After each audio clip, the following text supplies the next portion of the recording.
all my friends, foes, lovers, haters, good morning, good afternoon, good evening, good night, wherever you are watching this from. This is Jesse from the 6th round, and we are here with another fight breakdown, pre-fight UFC analysis of fights that are coming up this Saturday in Stockholm, Sweden.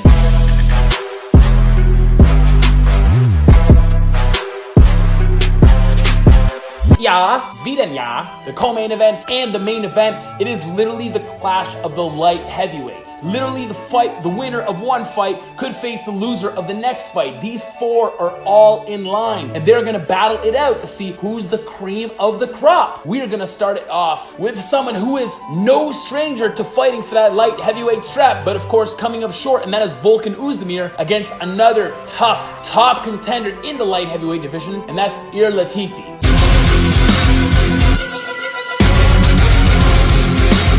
Comparing both of them right away, obviously Ilir Latifi is going to go into this fight far more confident, as he is just coming off of one loss in his recent fight against Corey Anderson, unanimous decision. But before that, he came off two fantastic back-to-back victories against OSP, who also fought for the belt, and heavy hitter in Tyson Pedro. Ilir Latifi, if we just look at his body, the way his frame is, his neck, or lack of, he has that scary one-punch, incredible Hulk, please don't sue me for copyright infringement, power that could just touch you and turn you into dust. And Volkan Oezdemir, possible victim of this knockout punch, needs to be weary, because he's going to come into this fight very anxious and hopeful to get back into the win column, because he is literally one fight away, in my opinion, from the UFC saying, I'm sorry, Volkan, you need to bring your talent elsewhere, because he is on a 3-fight losing streak. Dominic Reyes, and getting finished by Anthony Smith and Daniel Cormier. Volkan is going to be very, very frustrated, and sometimes if he is not ready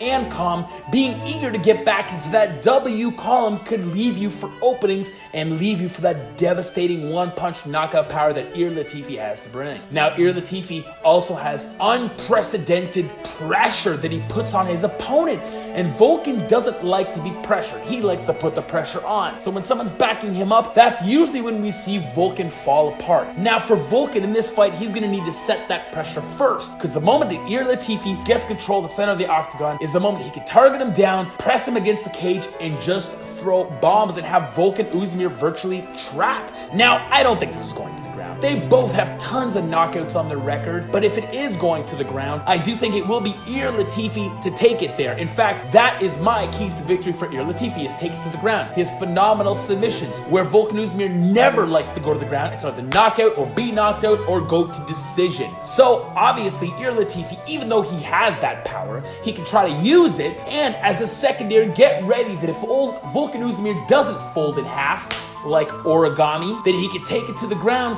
and impose his ground and pound. At least use his grappling and his jiu-jitsu just to set up an advantageous position and just rain bombs on Volkan Oezdemir. I don't think Volkan Oezdemir is going to be prepared for this. I think he's going to come in eager and come out swinging, and like I mentioned before, it's going to be to his demise. If I'm going to have to guess who wins this fight, Ilir Latifi is taking this fight, and honestly, he is taking me in the first round. They're both coming off a loss, but I think Ilir Latifi is still going to be more confident, as his last loss was just a mere decision loss, and a very close one too, against the heavy-hitted Corey Anderson. And Volkan Oezdemir is going to come in sloppy, and I think Latifi is just going to catch him. But nonetheless, I do see Volkan Oezdemir getting knocked out. Shut up! Getting knocked out once again. Now, when we go to the main event, we are talking about shut up! We're talking about two light heavyweights that are no stranger to that title contention spotlight. Of course, we got the great hometown hero in Alexander Gustafsson, and he is going up against probably one of the toughest sons of bitches that the light heavyweight division has ever seen, Anthony Smith.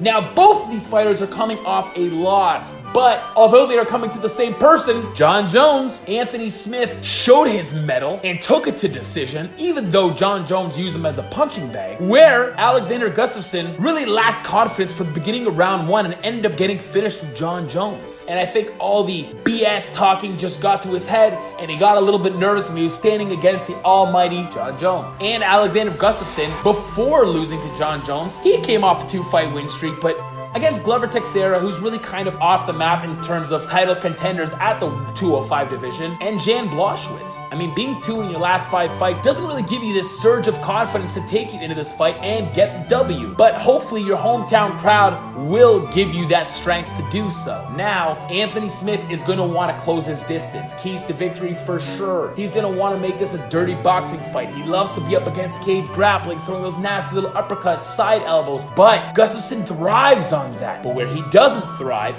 is where I think Anthony Smith should take that, and that's to the ground, the floor, yeah? And Gustafsson should obviously try to keep it at a distance, which wouldn't normally be a problem because he has such a long reach, but Anthony Smith is a pretty big guy too and has a significant reach as well, and a huge frame, which is going to be something that Gustafsson doesn't do really well at, and that's fighting these big, huge dudes. Daniel Cormier, Rebel Johnson, John Jones, but I just said that. If I'm going to have to call this fight, first of all, they're both gritty, so I think this is going to decision. I do think this is going to be a back and forth fight, possibly a fight of the year candidate if they both come out like Anthony Smith and Gustafsson.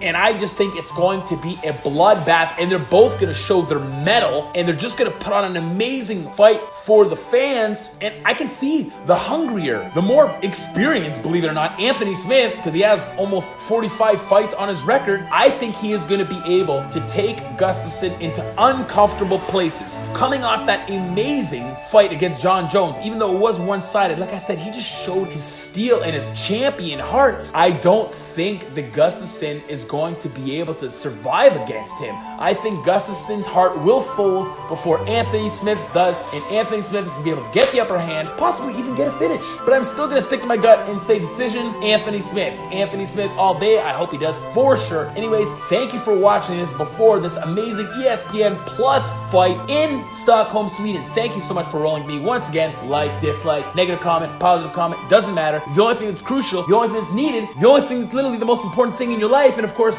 the success of my channel, is if you subscribe and hit the notification bell so you're notified of all the videos that I put out on a weekly basis. Thank you so much for rolling with me. We are going to see you next week. Peace!